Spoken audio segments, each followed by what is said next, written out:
Sheria zipi zilishia pale msalabani? Sheria zipi ziligongomelewa?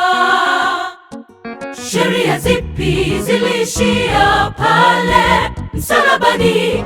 Sheria zipi ziligongomelewa? Kabla ya kujua ni zipi, vyema tuyatambue pia hayo makundi ya sheria yalivyogawanyika. Sheria za kafara na sikukuu za Waisraeli zilihusika na upatanisho kwa kutoa kafara wanyama. Zilikuwa ni kivuli cha kafara ya Yesu msalabani. Hivyo Yesu aliposulubishwa, hizo sheria zikatoweka. Sheria za kiutawala zilizohusiana na hukumu kwa mtu aliyevunja sheria, alitakiwa apigwe afe. Mwokozi alipokuja akalipia hatia malipo. Ikiwa hatutamwamini sasa, hukumu ya mwisho ni kwa moto. Makundi hayo ya sheria yaliishia msalabani. Yesu alilipia gharama hakika. Mtoa hukumu amebaki yeye pekee, na wokovu wetu tunapata kwake.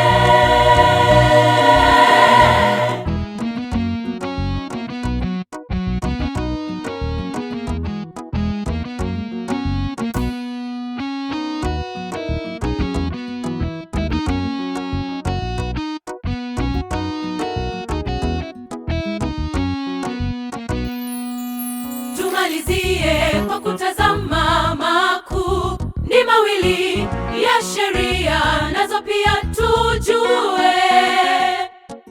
Tumalizie kwa kutazama makundi mawili ya sheria, nazo pia tujue.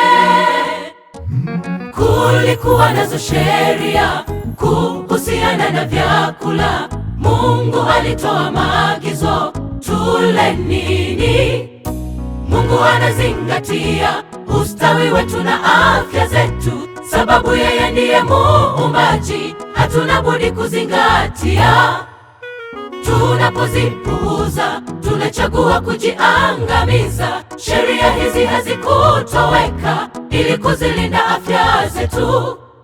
Sheria za maadili zilizohusiana na amri 10, namna ya kuonyesha upendo kwa Mungu pia na wanadamu.